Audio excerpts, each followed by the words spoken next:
Hi everyone, Tony Tonkin here from Things That Matter. So I've titled this particular session, what did I title it now? The presidential election is won by, or the winner is, I think I put it as. And I put it that way because I don't know if I give a rat's ass anymore. So anyway, for those of you that are interested, welcome to Things That Matter.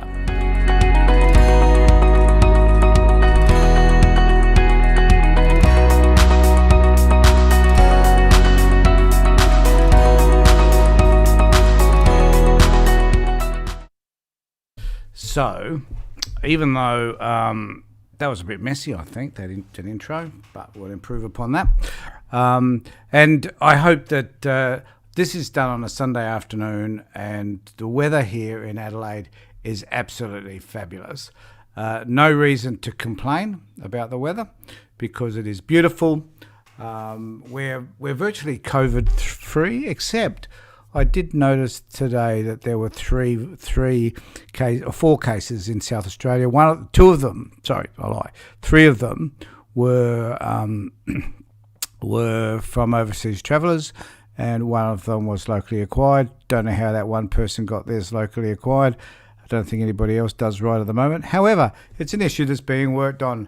But when you consider the rest of the world, we're doing pretty well. And when you consider that in Victoria, which is our next door neighbour, they haven't had any cases for the last couple of days, nor deaths, and they've been in a bit of a quagmire for quite some time. So very, very grateful for the fact that Victoria seems to have got their act together. And I just want to say that I'm also grateful for the 13 subscribers that I have on my channel. It's somewhat of a privilege and an honour to have you join me, and I hope that many others over time will also find that it is also a privilege and an honour to be part of this particular channel, because it's here that we talk crap, but crap with a purpose. So it isn't like it's completely crapless, or it isn't like it's just normal, everyday, unadulterated, plain, pure old crap. It is just crap with a purpose, I guess. So, and one of the things that I wanted to discuss today was that, firstly, this presidential election thing. Well, I'm just so over it. I'm so over it. Over the last 12 months, I've watched so many YouTube videos from MSNBC to CNN to Fox News to, I don't know, whatever stations were broadcasting and uploading onto YouTube. And I'm really over the election. And I watch here in Australia, I watch a show called Planet America, which is takes a critical view of the American election, and is reasonably good because it's not in America, and it isn't necessarily tainted with any sort of biases. So I kind of like that, even though I kind of disagree with some of the things they say from time to time, because I think they could be more critical than perhaps they are. But anyway, one of the things that I wanted to talk about today particularly is this. So the Biden laptop. Now, I'm going to talk about this because two reasons. Number one, I think I'm beginning to sound a bit like Joe Biden when I say that. You know, number one is and number two is, because it just exemplifies the crap that happens in US politics. Now, I'm not suggesting that here in Australia we're exonerated, or that we don't have any of the same issues that they do in the US. We just don't have them to the same extent. Like, we have shitty politicians, I can assure you, and we have a lot of politicians who are in this business for the money, nothing else, and perhaps some of them who probably can't find jobs elsewhere, so this is the place they go. And they con people into voting for them because they believe they have a certain ideology and that they're going to pump that ideology as best as they can and get as many people interested in them as they can. And they usually join a party that kind of fits with some sort of ideological view as to what they are. But at the end of the day, it's often about ego, and it's about how much power you can generate, and in turn, how much money can you make. So I guess in that sense, Australians are no different from Americans. But when it comes to presidential stuff, one of the things I guess that annoys me, there's a whole host of things. Now, I've spoken about this before, but one of the things that really irritates me the most is this sense of American exceptionalism. Firstly, if there's anyone from America who's watching this video, from the perspective of the rest of the world, you are not exceptional. You are exceptionally bad. You are exceptionally racist, but I must admit that here in Australia there are a lot of people who are just as racist, so that doesn't make you all that different, I guess, except that you have a much larger population in terms of African Americans and even native Indians and Native Americans, but we are racist too. But in the United States, because you carry guns and because you think that any solution can be resolved via force, there's a lot of killing happening in the US. Now, that doesn't make you exceptional either. In fact, that makes you unexceptional. In fact, the United States overall, I think, is one of the most violent countries on this planet. Even more so than places like Syria and Afghanistan and others, because you kill so many more of your own than do any of those particular countries. The amount of homicides you have each year just blows me away. We in Australia we have a problem with the number of women that are killed by men as a result of domestic violence, and here in Australia, it's 9. Every 9 days, one woman is killed as a result of domestic violence, and it's horrific. Like that, it just should not happen, but regretfully, it does. Now, we have a population of 22 million, far less than the United States. But I could almost guarantee you that as horrific as one death every 9 days for a woman here in Australia, I wonder how many deaths there are in the US. We haven't eradicated the coronavirus in this country, but we're damn close. And we've done that because we've locked ourselves down, we've closed our borders, and we haven't let, normally, for a period of time, we haven't let anybody else come into each state until the virus had got down to a certain level. Here in South Australia, as I said earlier, we've had 3 cases. So a population of 1.2 million people, ain't too bad. And because our contract tracing is so good, we're able to get on top of that and deal with it. And life for us, for me and everybody else in this state, is just back to normal. Yet in the United States, that's just not going to happen, and it's not going to happen to you guys for a while. So how are you exceptional there? Well, you're not. You're stuffed. And who do you have to blame for that? Well, you can blame Donald Trump to some extent, and I understand that. But at the end of the day, you've got to blame yourselves, because you, as a country, and it isn't that you're free of these people, because we have them here as well, where there are certain groups of people that don't believe we should shut down, and that we're contravening our human rights, and that we're heading into a fascist state. Like, we've heard all of those arguments, and often I think, well, if this is what you're thinking of what it is that is actually happening in this country, what the hell are the alternatives? You could be like the United States. You could wait and see, and what happens if this thing gets worse and worse and worse, and what are you going to do if it does? And if it does get worse and worse and worse, then are you going to just allow this herd immunity thing happen, or is something else going to happen as well, which means hundreds and hundreds and hundreds of thousands of people not only get ill, millions of people get ill, but almost 1 million people die. Is that the direction that you're heading? Well, let's wait and see.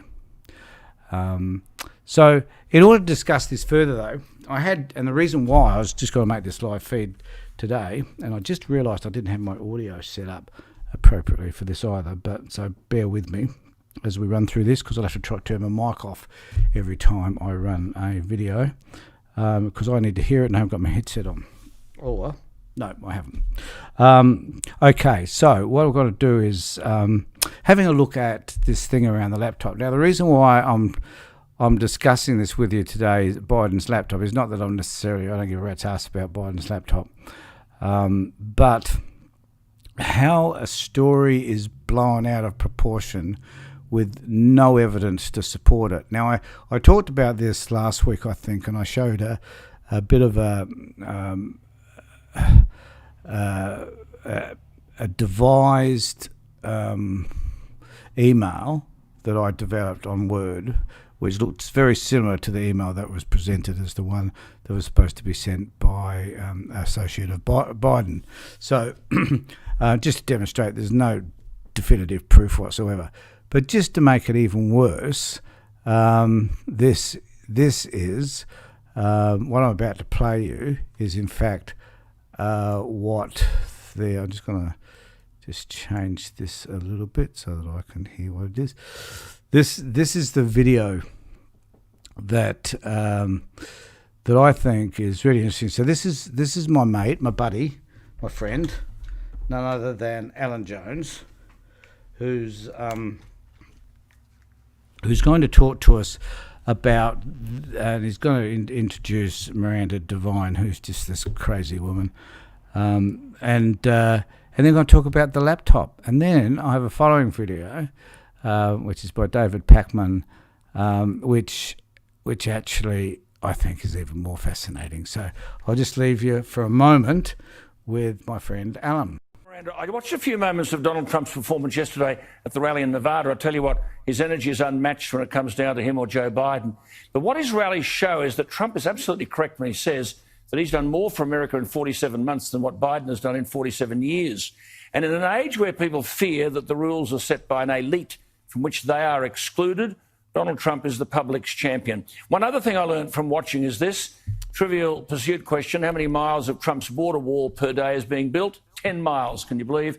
It's extraordinary stuff. Let's go to Miranda and see where we are at the latest. Miranda, good evening to you and thank you for your time. Good evening, Alan. How are you? I'm very well, thank you. What is happening? Well, as you say, Donald Trump is barnstorming around the country, doing up to 3 rallies a day. Meantime, in the last 10 days since the New York Post broke the Hunter Biden laptop from hell story, Joe Biden seems to have spent a lot of time in the basement. I think he's come out 3 times to make some very short interstate trips. Interrupt you. I want to congratulate you on the guts you've shown in covering that story. You'll never return home. America love this lady. But why hasn't this gained more traction? Actually, the interesting thing is I'm about to show you why this hasn't gained any traction at all, because it's just a crock of crap, basically. And why would anybody think that there's something special about Miranda Devine? I do not know, because I just think she's a revolting individual. So I think Alan's the same, just as revolting. But there's sycophants to this bloke Trump, and I can't understand why. Because most of the media seems to be covering up for Biden, and they've decided, Christiane Amanpour on CNN yesterday was telling everybody, well, look, this is not a story, and we're not going to do the job of the Trump campaign by investigating it, which is insane. The story is much bigger now than Hunter Biden's laptop. Tony Bobulinski has come out and testified that Joe Biden knew what was going on with his family's cash for influence scheme. It's a scandal, and it really reflects very badly on Joe Biden. And it's interesting, there was a poll out today that just showed that Yep. the majority of Americans, despite the censorship of Facebook and Twitter, actually believe that Joe Biden knew what was going on with Hunter Biden's shady business deals and also may have benefited from it. Well, now that's just one story, the laptop. Then what about the story about the oil in the presidential debate? Shut down the oil industry. That would have ended any presidential campaign if the media were half fair. Yes, and also if you hadn't had 60 million voters already have voted because of this early voting, because of the pandemic, which really skews the situation. But it has done him enormous damage in Pennsylvania in particular, because in Pennsylvania only 22% of voters have voted early. And Pennsylvania, of course, is a fracking state. It's an oil and gas state. And they already didn't trust Joe Biden because he's flip-flopped so much on fracking, saying several times that he would ban it and then denying he ever said such a thing, even though it's on tape. But the fact that during the debate last week, he said to Donald Trump that he was going to kill off the oil industry, or in his words, transition out of it, is just anathema to Pennsylvania. Astonishing. Alan, it's not just Pennsylvania or the oil states. It's the corn farmers in Minnesota, Wisconsin. Surely Michigan. they've woken up. Just a quick one before you go. Today, the very significant decision with Amy Coney Barrett. That's a big triumph for Trump, isn't it? Sure is. It's his third justice. It actually cements the conservative bent or the originalist bent on the Supreme Court. She's superb and she's a real role model. Okay, well, I guess we could dispense with the kind of crap that they carry on with. And I hope that those people who watch these videos for me can also understand that I'm playing them because we need to look at them analytically. And we need to accept that a lot of what they tell us is absolutely crap. And I guess the thing that interests me is, why do they do it? What is their ideological motive to supporting a man who, by any standards, is a revolting human being?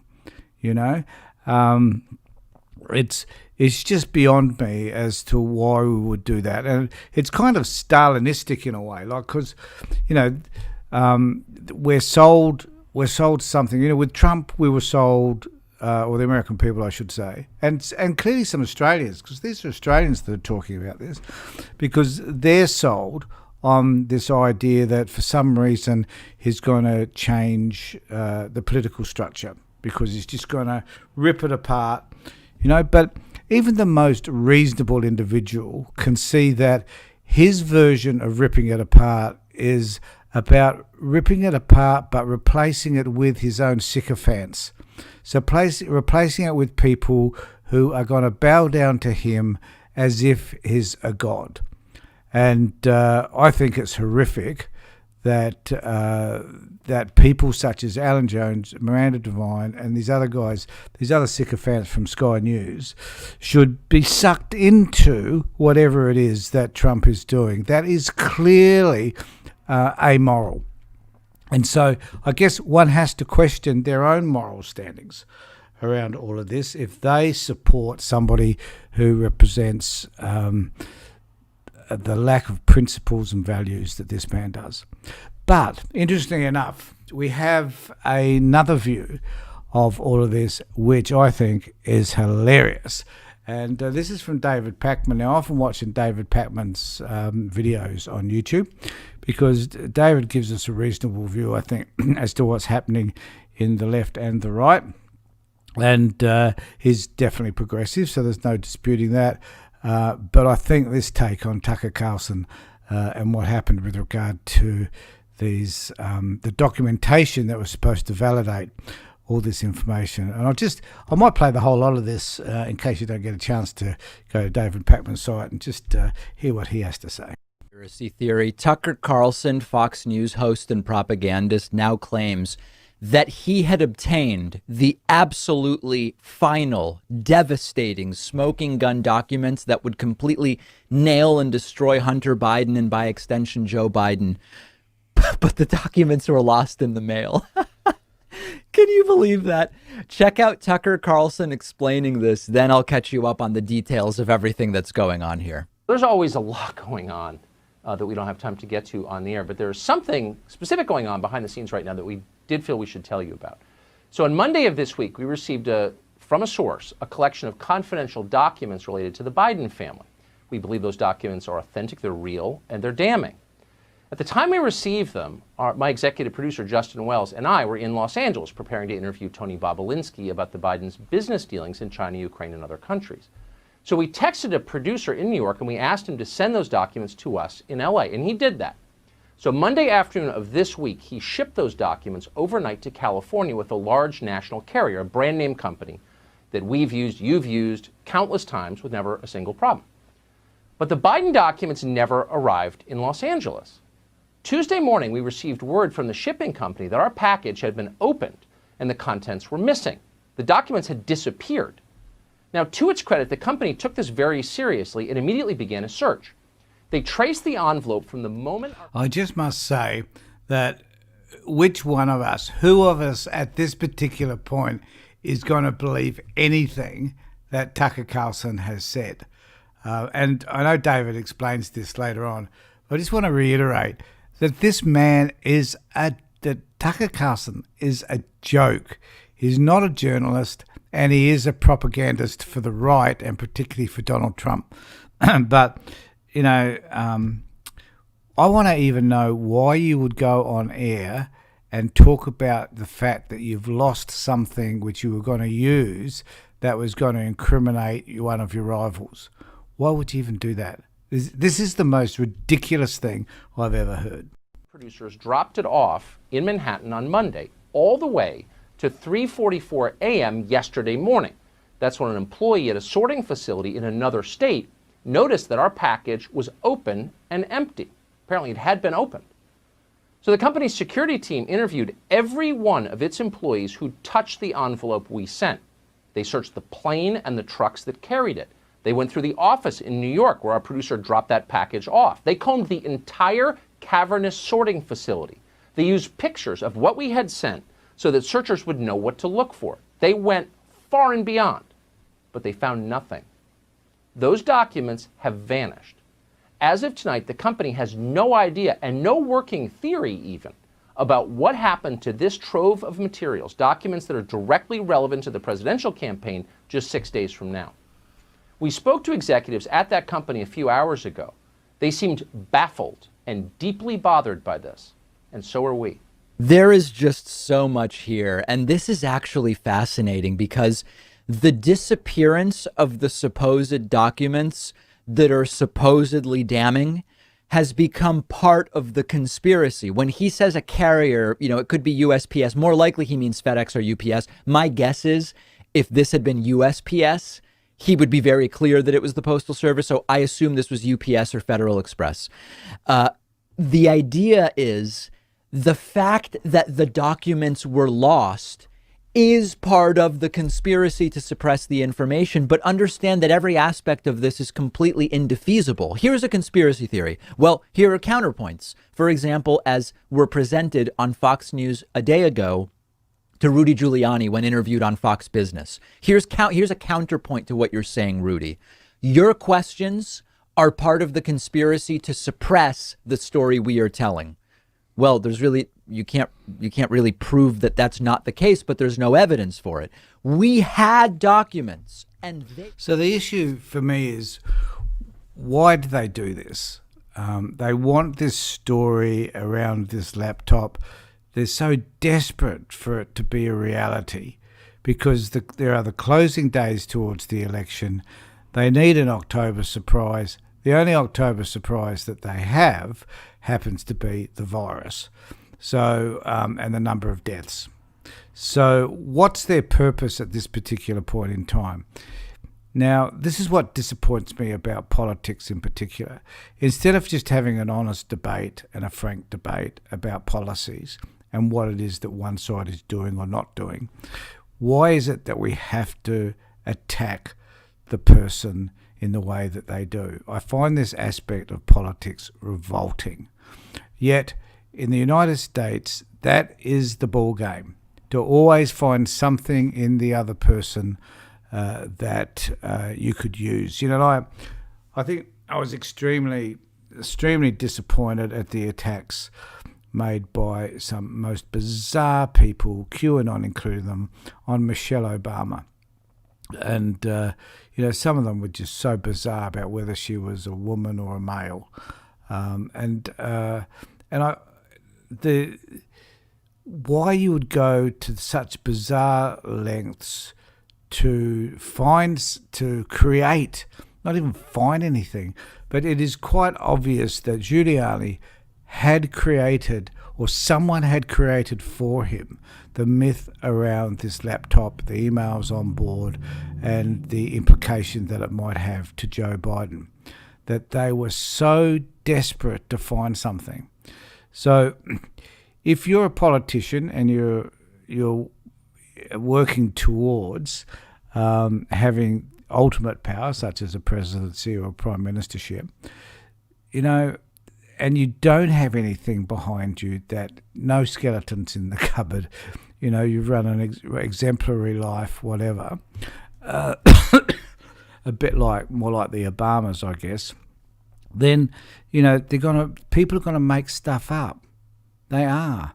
And this story about losing the document, so it tends to make it appear authentic by the fact that Tucker Carlson is going to admit that they had these documents. And the question is, why didn't they have another set of documents? Why didn't they photocopy them? Or why did they have to transport them in the way that they did? Why wouldn't you copy them and email them? Why was it about shipping them through the postal service? So the whole thing taints of embellishment, dishonesty, even hatred. And I think that's really sad if that's where our politics has come to, and I think with social media and our access to of giving everybody, no matter who you are, including me, a voice, is sad, because this is where it leads us to a point whereby we're just going to start to rip people apart, even though we don't have any substantial information or documentation to validate whatever accusations we care to make.